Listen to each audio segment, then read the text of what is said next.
Ibu Bapak, rekan-rekan muda dan adik-adikku yang terkasih dalam Tuhan kita Yesus Kristus. Bersama saya Romo Raffi Uran CSSR dalam renungan hari Jumat Pekan Paskah yang ketiga. Mari kita awali permenungan kita hari ini dengan tanda kemenangan Kristus. Dalam nama Bapa dan Putra dan Roh Kudus. Amin. Tuhan bersamamu dan bersama rohmu. Inilah Injil suci menurut Yohanes. Dimuliakanlah Tuhan. Di rumah ibadat di Kapernaum, orang-orang Yahudi bertengkar antara mereka sendiri dan berkata, "Bagaimana Yesus ini dapat memberikan dagingnya kepada kita untuk dimakan?" Maka kata Yesus kepada mereka, "Aku berkata kepadamu, sesungguhnya, jikalau kamu tidak makan daging anak manusia dan minum darahnya, kamu tidak mempunyai hidup di dalam dirimu. Barang siapa makan dagingku dan minum darahku, ia mempunyai hidup yang kekal, dan aku akan membangkitkan dia pada akhir zaman. Sebab dagingku adalah benar-benar makanan, dan darahku adalah benar-benar minuman. Barang siapa makan dagingku dan minum darahku, dia tinggal di dalam aku, dan aku di dalam dia. Sama seperti Bapa yang hidup mengutus aku, dan aku hidup oleh Bapa, demikian juga barang siapa memakan aku, akan hidup oleh aku.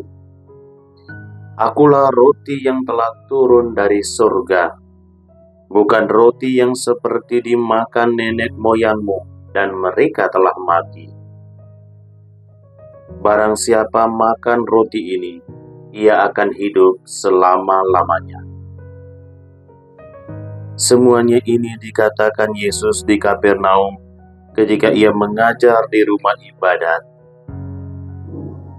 Demikianlah sabda Tuhan. Terpujilah Kristus. Ibu Bapak, rekan-rekan muda dan adik-adikku yang terkasih dalam Kristus, bacaan Injil dalam pekan ini berbicara secara khusus tentang Yesus yang menyatakan dirinya sebagai roti hidup. Dalam bacaan Injil hari ini juga, Yesus masih menyatakan soal Dia adalah roti kehidupan. Orang-orang Yahudi yang mendengarkan ajaran Yesus tentang roti hidup merasa tersinggung dan terganggu dengan pernyataan bahwa Ia akan memberi mereka dagingnya untuk dimakan. Karena hal ini memberi kesan pada orang-orang Yahudi soal kanibalisme yang dilarang dalam kitab suci Yahudi. Oleh karena itu mereka ingin mengetahui bagaimana Yesus dapat memberikan dagingnya untuk dimakan sebagai sarana untuk memperoleh kehidupan kekal. Yesus menegaskan bahwa mereka wajib memakan tubuhnya dan meminum darahnya jika mereka ingin menerima kehidupan ilahi, kehidupan yang kekal, dan kebangkitan. Kata-kata Yesus ini merupakan gambaran simbolis yang berarti bahwa menerima komuni hanyalah sebuah metamorfora.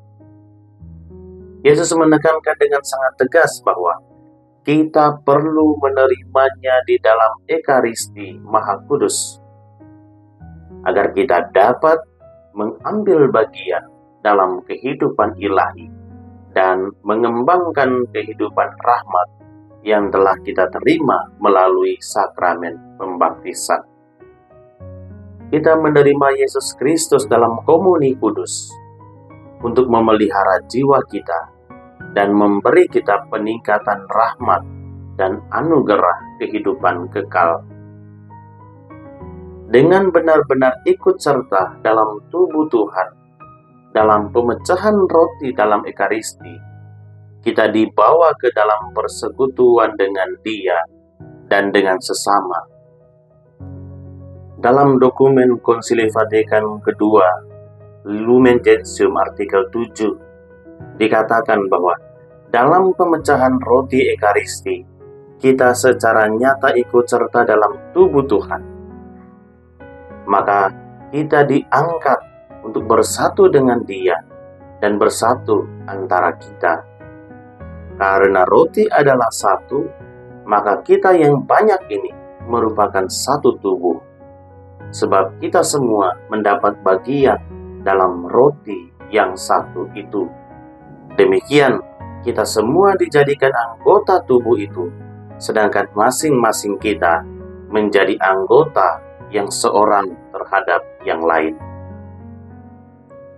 Yesus menambahkan juga bahwa memakan tubuhnya dan meminum darahnya sangat penting untuk tinggal di dalam Dia, yang mana di bumi ini merupakan awal dari kehidupan kekal di surga.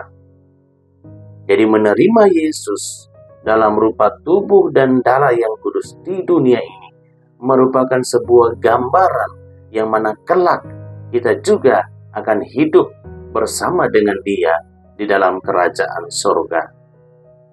Persekutuan dengan Yesus memungkinkan kita untuk mulai menikmati kehidupan kekal bersama Tuhan. Sementara kebangkitan memberi kita kehidupan kekal bersama Tuhan selamanya.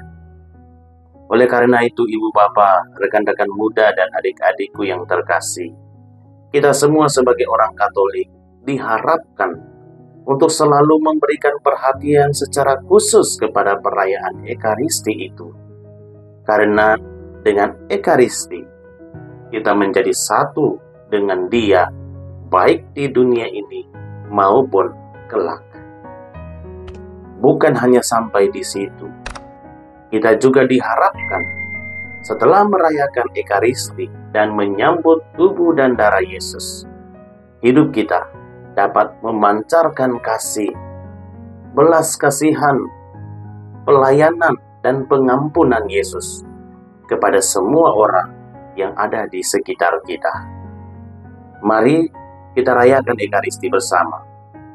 Ekaristi yang Maha Kudus, dan jadilah pribadi yang ekaristis.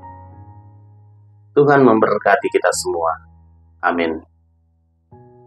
Ibu bapak, rekan-rekan muda dan adik-adik sekalian, dalam usaha niat baik dan pelayananmu pada hari ini, diberkati dengan berkat Allah yang Maha Kuasa, Bapa dan Putra dan Roh Kudus.